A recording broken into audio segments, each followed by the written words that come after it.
Good morning, good afternoon, good evening. This is Bob Mendelson, and this is the Bob's Your Uncle podcast.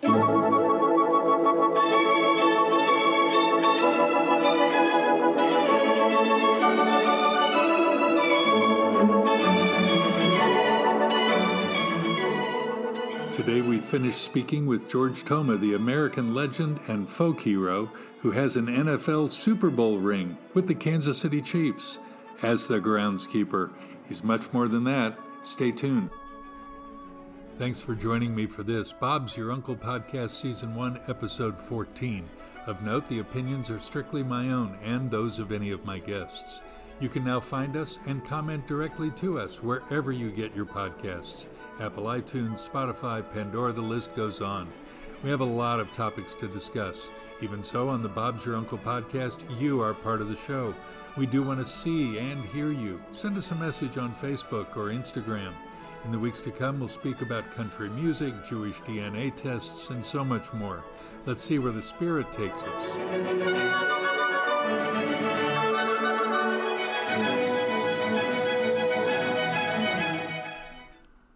Whether you're at home, online, on the road with me in your headset, at the gym, or out for your evening constitutional, wherever you get your podcasts, that's where we will be.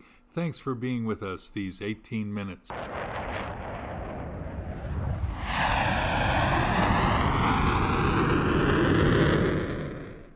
Historical Marker of the Week.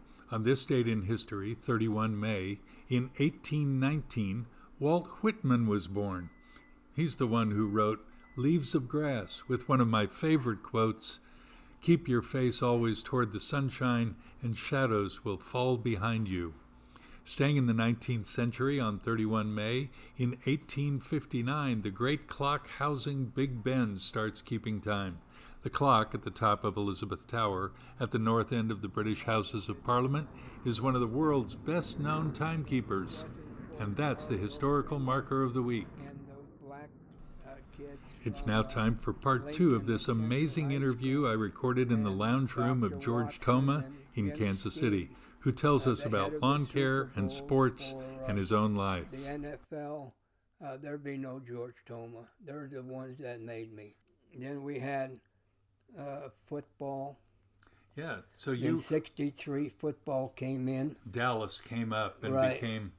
And I was probably one of the few first people that met Lamar Hunt, who I never knew. I was on top of the shed. We had a big shed in center field, and we had a hole in the roof where the flagpole came up. And I was up there in October putting plyboard over there so the snow wouldn't come in. And I saw a man walking in left field about 9 o'clock in the morning. So I slid down that pole and told the man, "Gotta hit the road, nobody in there." So he never said a word left. So a couple hours later, a Cadillac comes up, and here's Mayor Roy Bartle.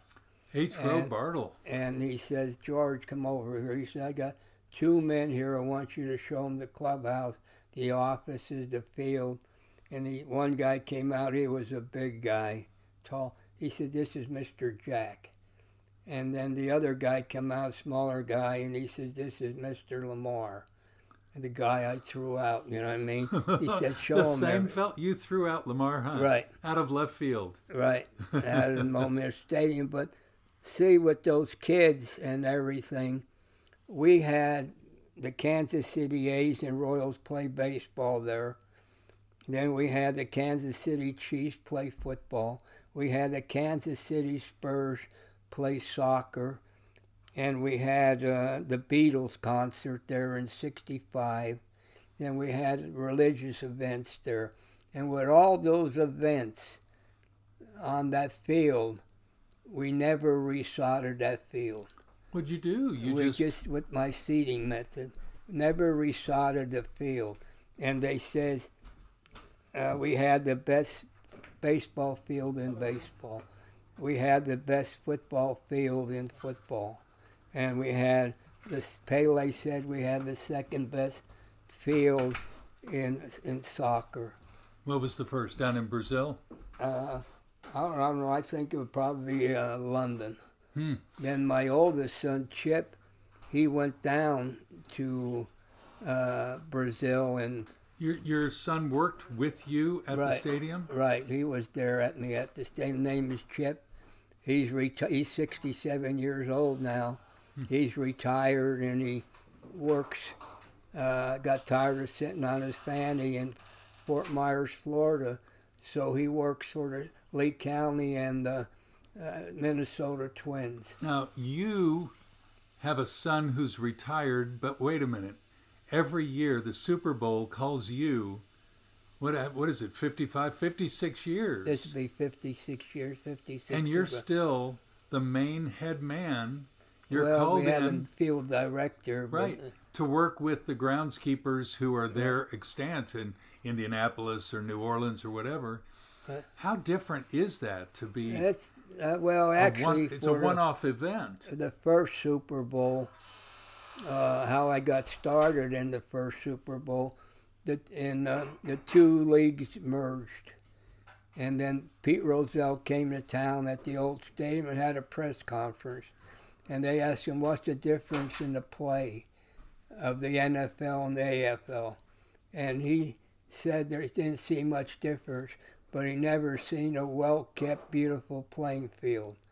Like Kansas City. So that come Monday, so that hit the wires. And then 9 o'clock Monday, Jack Stedman, who was the president general manager of the Chiefs, had a call from Tex Schramm, the president general manager for the Cowboys, and asked him, can I come down there for a week and get the field ready for a Thanksgiving Day game? And went down there and got it ready for him. And then when they became in the playoffs, Pete Rozelle asked me to go down there with Tex Schramm to get the field ready for the playoff game between the Packers and the Cowboys. But it was a tough one because we had to get, on January 1st, on a Saturday, we had to get the field ready at the Cotton Bowl for Georgia and SMU for Cotton Bowl game. So when that game was over, about 5 o'clock, we had to clean it all up and get the end zones painted to the Packers and the Cowboys. So you were a groundskeeper for hire. I mean, you could come in for a one-off event and make it with their crew and some of your fellows. You'd make it look pristine. So you built your reputation. You did a great job. Well, we got it there and got it in good shape. And what do you miss, George, of that kind of energy that you described? Going and fly into Dallas, make it happen, and then go off to the next rodeo. Well, we had the pre-germinated method where the first Super Bowl was in L.A., and Pete Rozelle said to me, that's your field, you do and prepare it however you want to. So I said, what do you want on the 50-yard line? And he says, whatever you want. So I came up with a big football with a crown on it, and AFL and NFL. And we only had 5 days to get it ready. And we used a crew at the Coliseum who were good, and we only had 5 men and I was 6. Today we got 30, maybe 35, 36 men. But we didn't do much with the grass. It could have had some help. But then we painted the end zones and the numbers, everything, and we ran out of paint Saturday night, and we had to go to the arena and get some ice paint to finish up a little touch-up. And I remember on Saturday we had to stop working because the Packers were going to work out. And we only spent $1,000 a year on that field. Get out. That's all? That's $1,000 a year. And then now the Chiefs, just for the football field, spend $1 million a year. Yeah. The difference, their clubs spend more than that. But we never resodded things like that. And for the early Super Bowls, like the first 12 Super Bowls or so, there was no sod in those days. Now, down in New Orleans and over in Indianapolis, they have dome stadiums. Right. And they roll almost like you see Kansas hay Right. rolled in that, I suppose, rolled oat style, right, of the field when it's ice hockey or some other event. And then the groundskeepers would bring out that rolled carpet and unroll it to Right. be the 40-yard to 50-yard or whatever it is. How different is that using indoor carpet for a football field? Well, in those days it was tough. You know, the rolls were probably 15 feet wide and about 250 feet long. And the first ones had zippers to zip them together. And then they had Velcros and things like that. And then today, the artificial turf is so outstanding. Just at SoFi Stadium, where the Super Bowl was played in L.A. this year, when I watched it on television, I thought the end zones and the 50-yard line were inlaid, but they weren't. And that crew was the best crew I ever saw in my life. And they were mostly Mexicans, and they were the best painters. I mean, our crew would, I still say our crew with the head groundkeepers and people from all 32 clubs, they couldn't shine those people's shoes. So they may have the L.A. Rams played this Sunday.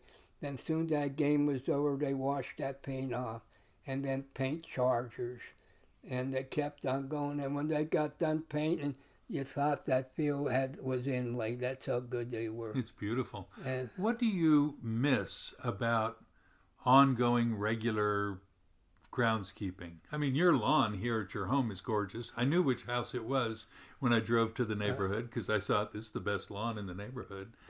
well, actually, my grandmother always told me, whoever you work for, give them the best you have. And everybody was poor back there, so everybody had to work hard, the children, things like that. You reckon your grandmother had a biblical background to kind of say, look, do your best for God, do your best for people? Well, they were all religious people. The people on our block were from like Ukraine, Poland, Russia, Italy, Lithuania.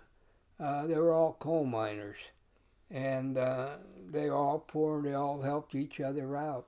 That's a beautiful memory. And we're seeing something like that in the Russia-Ukraine conflict today, that people in Poland saying, come on, Ukrainians, we'll help you. Just Right. whatever we can do. I love that esprit de corps. Well, they helped people like that, They cooked for each other and did a lot of chores for each other. And my grandmother was a young girl when she came over from Poland, and she came over on a cattle boat.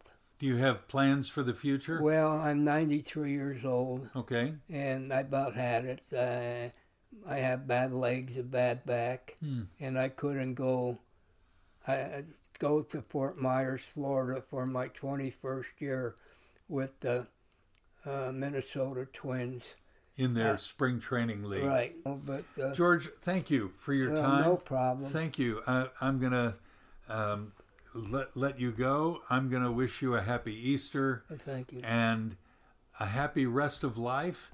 And may you continue to make not just a football field or a baseball field beautiful, but the field of your life. You've made beautiful by every bit of energy you've spent. Love, I really see, they call it lawn care. And I think you define that you cared about the lawn. Some people say, oh, well, whatever. But you cared, and I just want to boast in you in that. That I believe that the cheapest insurance for an athlete from preschool to the professional level is a good, safe playing field. And then number two, for the fans in the stands and the fans on TV, a field of beauty. Thanks, George. I appreciate you. Everybody in Kansas City appreciates you, and we wish God's best to you. Every week we read from the #1 bestseller of nonfiction, the Bible, and today we read from the book of Ruth. In chapter 1 it says this, "But Ruth said, 'Do not urge me to leave you or turn back from following you, for where you go, I will go. Where you lodge, I will lodge. Your people shall be my people, and your God, my God.'"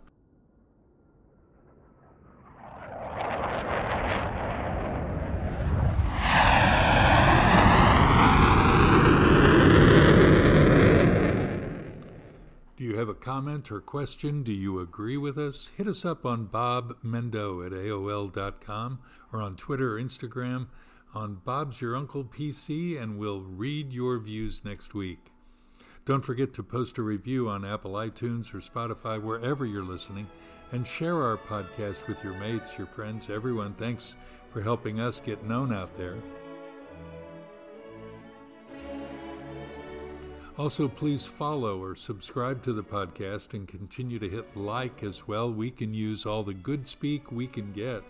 Remember, your podcast app will notify you of the next episode.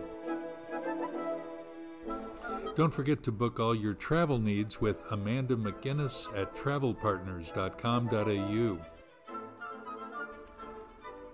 Next week, we finally interview Charlie Mitchell, originally from St. Louis, Missouri. He was a professional cellist in South America and came home to hear a story from his mother about their roots that shocked him. She had been a professional pianist and music professor for decades. Wait until you hear his story unfold.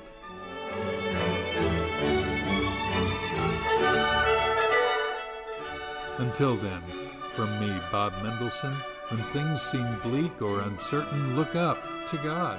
He's in his heaven, and Bob's your uncle. Shalom from Sydney.